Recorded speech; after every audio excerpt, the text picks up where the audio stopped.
Law of கர்மா 2. நாம் யாருக்கு என்ன தரணும், அவள்கிட்டேருந்து நம்ம என்ன எடுத்துக்கிறோம். This is science. Karmic practitioner become scientist. Boomerang கர்மானா என்ன, how to change your life. வந்து தெனை விதை விதைச்சவன் தெனை அறுப்பான்னு சொல்லுவோமே, அதான். அதை தெலுங்கில் நாட்டுக்கோ கூசுக்கோ. பிராரப்த கர்மா வந்து மாற்றலாம். ஆகாமிய கர்மா செஞ்சித கர்மாவை மாற்ற முடியாது.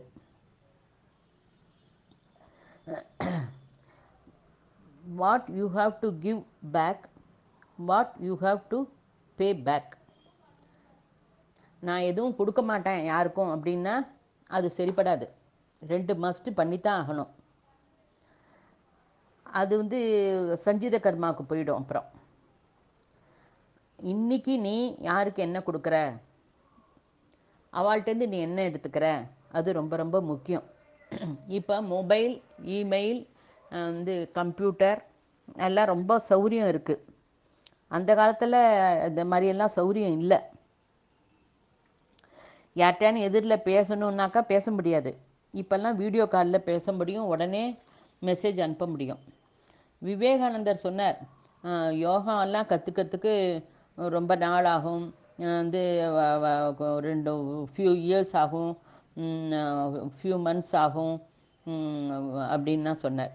இப்போல்லாம் ஃபியூ டேஸில் கற்றுக்க முடியும், ஃப்ரீயாக கற்றுக்கலாம். You have to know the technology. புத்தர், சங்கரர் காலத்தில் கூட லிமிட்டட் பீப்புள் தான் அவளுக்கு இருந்தா. ஏன்னா அவளுக்கு இந்த கம்யூனிகேஷன்லாம் அவள் காலத்திலலாம் இல்லை. You can't imagine how wonder now. We shape boomerang. We shape தான் பூம்ராங்கிறா. அது வந்து ஒரு யந்திரங்கிறா.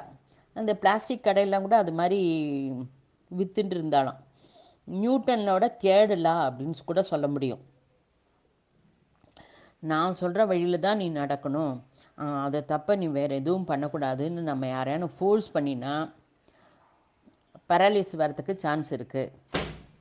யாரையும் நீ வற்புறுத்தாத. பொண்ணாகட்டும் பிள்ளையாகட்டும் யாருக்குமே சொல்கிறத சொல்லிட்டேன், அவ்வளோதான். டிசிஷன் வந்து அவள் கையில் இருக்கணும். நீ டிசைட் செய்யாத. அவளுக்காக நீ டிசைட் செய்யும்போது அது ஃபோர்ஸ் ஆகுது. அவள் ஐடியாவில் பிரேக் பண்ணுற. நான் இது பண்ணிட்டேன், இத்தனை குருக்கெல்லாம் இத்தனை சக்தி இருக்கேன், எனக்கு அவள் பலவந்தமாக ஏதாவது சரி பண்ண முடியாதா அப்படின்னு கேட்காத. குருக்கெல்லாம் சக்தி இருக்குது, ரைட்டு. ஒன்றுதை கொண்டு போய் பலவந்தமாக அவகிட்ட போட்டேன்னா அவளுக்கு கூட நம்மளோட கார்மிக் எஃபெக்ட் அவளுக்கு எஃபெக்ட் ஆகும். வெங்கையா சுவாமிக்கு அந்த மாதிரி தான் உடம்புக்கு வந்தது. இதனோட முக்கியத்துவத்தை புரிஞ்சுக்கும். Behaviour with others. 16 வயசு குழந்தையில நீ ஃப்ரெண்டாக பாரு. We don't know his future. Nature will guide பண்ணும் வாழை. மெனி மேன்ஷன் புக்கை படி. ஹைலி இதெல்லாம் பற்றி தெரியும். அட்லாண்டிக் டைம்னு ஒரு டைம் இருந்திருக்கு. கரிஷ்யே வச்சனம் தவ. அவன் ஐடியாவுக்கு ஆப்போசிட்டாக நீ பிஹேவ் பண்ணுற. நேச்சர் வந்து அப்ஜெக்ஷன் பண்ணுறது, அதனால் பேரலிசிஸ் ஸ்ட்ரோக்கு உனக்கு வரும். எட்கர் கேசி குரூப்பில் படித்தவா இதை இது வேறு மாதிரி கொண்டு போக முடியுமோ என்னவோ பார்க்கலாம். ஒன்லி சஜஷன் தான் அவளுக்கு கொடுக்கலாம். Nature will take care. Past birth படி தான் எல்லாம் நடக்கும். அட்லாண்டிக் டைம் இதில் ஒரு கெமிஸ்ட் வந்து மற்றவாளுக்கு கஷ்டம் தர மாதிரி ஒரு பவுடரை தயார் பண்ணலாம். அந்த அது வந்து கெடுதல் தானே. அது வந்து அவளுக்கு அடுத்த ஜென்மாவில் இது அலர்ஜி மாதிரி வருது. Unused, misused the food. Misuse பண்ணாத. நமக்கு நிறைய பேருக்கு இன்டைஜஷன் வரதுக்கு காரணமே இதெல்லாம் தான். பர்டிகுலரில் faithful weakness of next birth. நம்ம ருச்சிக்காக சாப்பிட்றோன்ட்டு சாப்பிட்றது, அதாவது கண்ட்ரோல் இல்லை, கண்ட்ரோல் ஃபாலோ பண்ணு அப்படிங்கிற. நீ ருசிக்காக சாப்பிட்றேன்னு சொன்னால் அது கூட மிஸ்யூஸ்டு ஃபுட்டு தான். அது நிறைய சாப்பிடாத, மிஸ்யூஸ் பண்ணாத. Because of karma, language of karma, body இது ஒரு டெம்பிள்.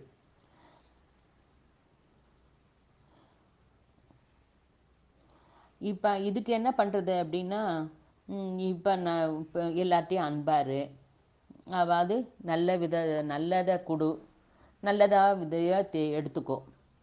சிம்பாலிக் கர்மா. அது கொடுக்கறத ரொம்ப ஹாப்பியாக கொடு. இது ரொம்ப சந்தோஷமாக மனசு திருப்தியாக கொடுக்கும்போது அதோட எஃபெக்ட் நிறைய இருக்கும்.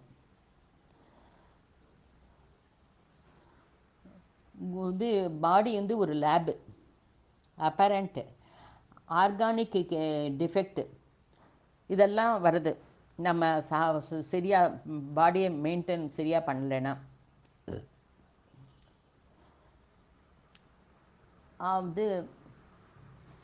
environment starved. You cannot prescribe life out of others without seeing.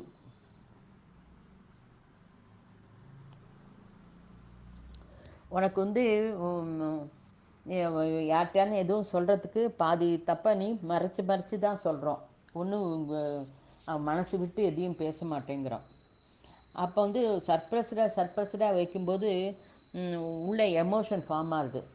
உனக்கு எமோஷன் அவ்வளோ இருக்குன்னாக்கா, ஒரு தலாணியை வச்சுட்டு தலாணியை கோபமாக இருக்க அந்த தலாணியை போட்டு அடின்னு அடி. அதில் உனக்கு யார் மேலே கோபம் இருக்கோ அவள் ஃபோட்டோவை கூட வச்சுக்கோ. அப்புறம் அது உன்னோட கோபமும் குறைஞ்சி போயிடும். தப்பு செஞ்சாலும் முன்னெல்லாம் குருகிட்ட போய் சொல்லிடுவாள். நீங்கள் இப்போ உங்கள் குழந்தையில நீங்கள் ரொம்ப நன்னா நேசிக்கிறதில்ல. அவளுக்கு என்ன பிடிக்கும், என்ன அவளோட மைண்டு என்ன, அவளோட உட்காந்து டைம் ஸ்பெண்ட் பண்ணுறதில்ல. அவளுக்கு அந்த அன்பு வேறு யார்கிட்டையாவது கிடைச்சதுன்னா அங்கே திரும்பி போயிடுறா. கர்மா. அவள் சொல்கிறத நீ கேட்கவும் மாட்டேங்கிற. அது நிறைய விஷயம் என்ன, குழந்தைகள் சொல்கிறத நம்ம கேட்காதனால பெரியவா சொல்கிறதையும் கேட்குறதில்ல. இதெல்லாம் கூட காது கேட்காமல் இருக்கிறதுக்கு காரணம் ஆகுது.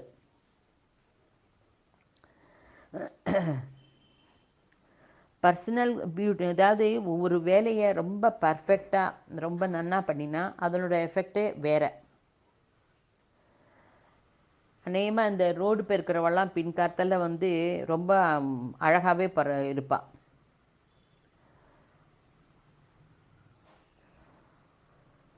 சஞ்சித கர்மா நமக்கு ரொம்ப குறைச்சல். அதனால தான் இப்போ இந்த கிளாஸுக்கெல்லாம் கேட்குற. இதெல்லாம் புரிஞ்சுக்கிறதுக்கு உனக்கு அவகாசம் கிடைக்கிறது. Selfless dedication best.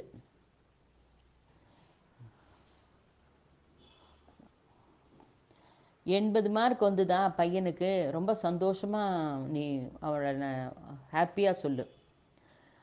அவன்கிட்ட போய் ஏதோ நீ உருப்பிட மாட்ட, இந்தார மார்க் வாங்கியிருக்க அப்படின்னு நம்ம சொல்கிறோம். அந்த வேர்டு நம்ம வாயிலேருந்து வர்றது, அந்த வேர்டுக்கே ரொம்ப பவர். அதுக்காக தான் ஸ்வஸ்தி பிரஜாபியை சொல்லு அப்படிங்கிறது.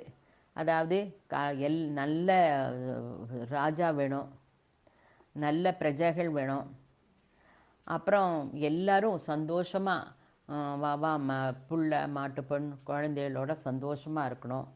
அப்படிங்கிறதுக்காக தான் நம்ம ரொம்ப இது ஆர்த்தியாக ரொம்ப பாவனையோட ஸ்வஸ்தி பிரஜாபியை 3 வேளை சொல்லு அப்படிங்கிறோம்.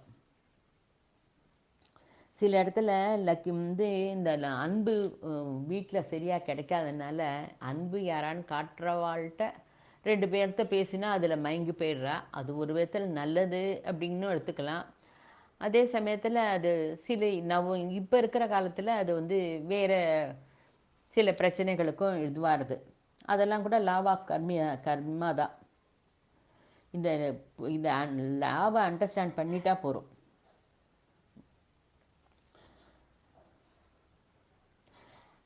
ஆனந்தம் எப்படி கிடைக்கும்? நீ என்ன செஞ்ச? சர்வீஸ் அதிகமாக செய், அப்போ ஆனந்தமாக இருப்போம். சஞ்சித கர்மாவை புரிஞ்சுக்கோ, பயப்படாத. ஐயோ இத்தனை நாளாக இதெல்லாம் ஒன்றும் தெரியாமல் நம்ம இருந்தோம், ரொம்ப சந்தோஷமாக தானே இருந்தோம் அப்படின்னு நினச்சிக்காத. Be aware. Judge not easy judge. How to live. Psychological law தான். இப்போ வந்து வந்து அசடு அப்படிங்கிறோம். அதாவது அம்மா வந்து அசடாக இருக்கே அப்படிங்கிறா.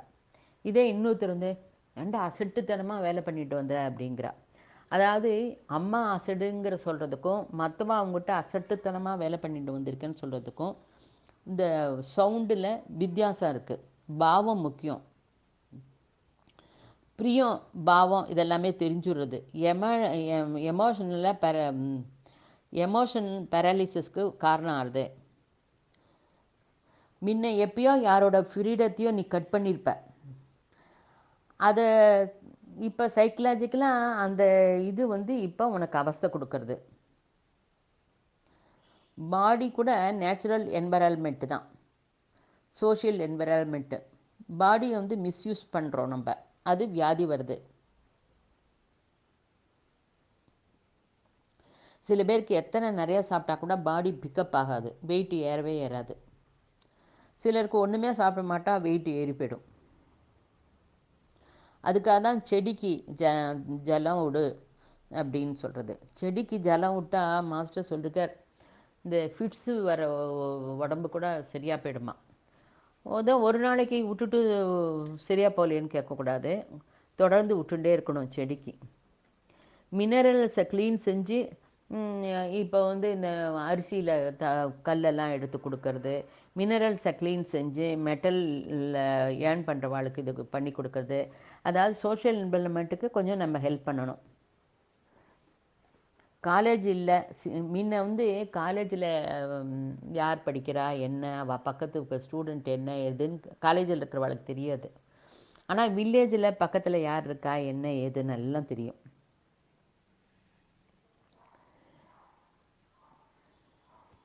இப்போ இருக்கிற இதில் வந்து யாருமே யாரோடையும் சேர்ந்து இருக்கிறதுக்கு ஆசைப்படலை. ஏதாவது ஒன்று சொன்னால் ஓல்டேஜ் கட்டுங்க சார், நாங்கள் வந்து எங்கள் அப்பா அம்மாவை கொண்டு விட்றோம் அப்படிங்கிறா. அவள் ஏதோ தப்பு பண்ணினாங்கிறதுக்கு நீ அவளை நெக்லெக்ட் பண்ணுற. இதே ஒரு தப்பு உனக்கும் வரப்போகிறது, உன்னையும் அப்படி தான் நெக்லெக்ட் பண்ணுவா அப்படின்னு சொல்கிறா. சஸ்பென்ஷனில் கொஞ்சம் செய்கிறோம்.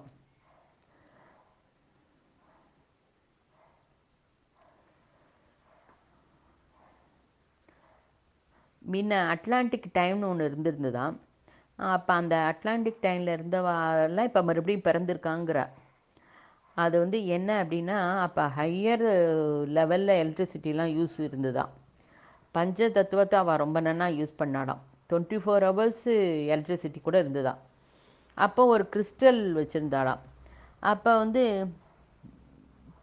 அந்த கிறிஸ்டலில் ட்ரில் பண்ணால் இன்னும் ஏதோ பெனிஃபிட் கிடைக்கும் அப்படின்ட்டு இன்ஜினியர்ஸு அதை ட்ரில் பண்ணால் அது பிளாஸ்ட் ஆகிடுது. ஸோ அவளோட இது வந்து எக்ஸ்பெரிமெண்ட்டு ஃப்ளாப் ஆகிடுது. அவள் கிறிஸ்டல் போர் பண்ணும்போது அது பிளாஸ்ட் ஆகிடுது. அவள் நல்லதுக்காக தான் பண்ணினா, பாசிட்டிவாக செய்ய நினச்சா அது நெகட்டிவாக அது மாதிரி பிளாஸ்ட் ஆகிடுது. அதனால தப்பு இல்லை. அப்போ இருந்த அட்லாண்டிக்ஸ்காரெல்லாம் இப்போ மறுபடியும் பிறந்து இன்ஜினியர்ஸு எலக்ட்ரிக்கலில் எலக்ட்ரானிக் ஃபீல்ட்லலாம் இருக்கா. ஒருவேளை இவாள்லாம் மறுபடியும் முயற்சி பண்ணி கூட நம்ம எல்லாருக்குமே ஃப்ரீ எலக்ட்ரிசிட்டி கூட கொண்டு வர முடியும். சயின்டிஸ்ட்டுக்கு நாலேஜ் உள்ளவாளுக்கு படிப்பே வராது. ஐன்ஸ்டீனுக்கு படிப்பு வரல. அவள் டீச்சரை வந்து அவள் அம்மாட்ட சொல்லிட்டா, இந்த பாருப்பா கையை எடுத்து கும்பிட்டுட்டு, இவனுக்கு படிப்பு வராது, கணக்கே வரல, நீ இவனுக்கு வந்து கரிகா கடை வச்சு கொடுத்துரு அப்படின்ட்டா. அவரை வந்து ஒரு கிளர்க்கு போஸ்ட்டில் உட்கார வச்சுருந்தா. நல்ல வேளை அவருக்கு வந்து வேறு ஒரு இடத்துல சயின்டிஃபிக் பேட்டன்ட் ஜாப் கிடச்சிது. அதாவது சயின்ஸ் ரிசர்ச் பண்ணுற ஆஃபீஸில் வேலை கிடச்சிது. அங்கே அவர் கற்றுண்டு இந்த இதெல்லாம் கற்றுன்றதுனால ஆட்டம் அதெல்லாம் கண்டுபிடிச்சிருந்தார். ஒருவேளை அங்கே அவர் வேலை கிடைக்கல அப்படின்னாக்கா இதெல்லாம் நடந்தே கூட இருந்திருக்காது.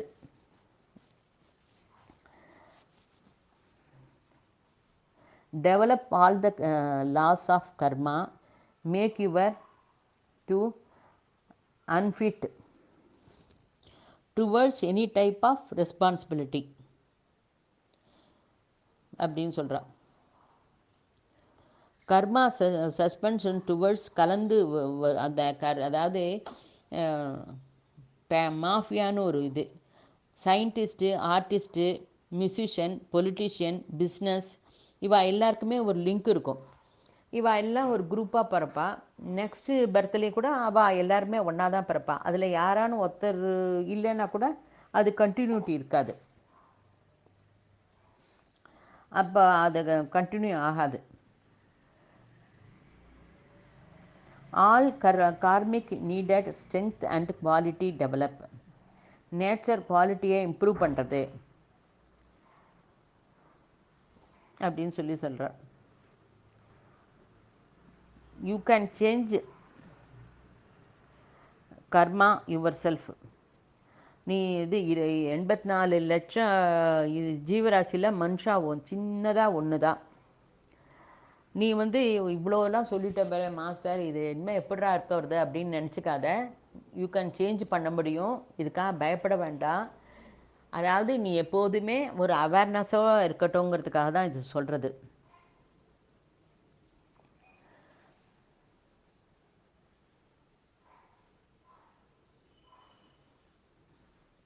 ஒரு இது இந்த பார்பர் ஒரு ராஜாவுக்கு கட் பண்ண வந்தான், இந்த ஷேவ் பண்ணுறதுக்கு வந்தான், முடிவெட்ட வந்தான். அந்த ராஜாவோட அரண்மனை உள்ளே அவன் கட் பண்ணும்போது அந்த எல்லா இடத்தையும் பார்த்துட்டு, அந்த படுக்கையை பார்த்துட்டு அந்த பார்பருக்கு ரொம்ப ஆசை வந்தது. ஐயோ, இதில் படுத்துட்டா எப்படி இருக்கும் அப்படின்னு. ராஜாவுக்கு அவனோட தாட்டு புரிஞ்சுடுது. அப்போ ராஜா சொன்னார், நீங்கள் நைட்டு இங்கே படுத்துக்கோ அப்படின்னார். சரி அப்படின்ட்டு அவன் எல்லா வேலையும் முடிச்சுட்டு நைட்டு வந்தான் இங்கே படுத்துக்கிறதுக்கு. ராஜா அந்த கட்டில் மேலே அவனை படுக்க வச்சுட்டு கரெக்டாக அந்த கழுத்துக்கு மேலே ஒரு சின்ன நூலில் ஒரு கத்தியை கட்டி படுக்க வச்சுட்டான். அவனுக்கு திக்கு திக்கு திக்கு திக்கு திக்குங்கிறது அந்த பார்பருக்கு. இந்த கத்தி எப்போ விடனா கழுத்தில் விழுந்துருச்சுன்னா நம்ம போயிடுவோமேன்னு. அதான் சொல்கிறார் ராஜா, நான் லைஃப் இப்படி தான்ப்பா, நான் இது மேலே படுத்திருந்தாலும் எப்போ எந்த ஜனங்கள் என்னை எழுப்புவா, என்ன பண்ணுவான்னு அந்த ஒரு பதட்டத்தோடு தான் இருப்பேன் அப்படின்னு சொன்னார். ஹார்ம்லெஸ்ஸாக இருந்தாலே போகிறோம்.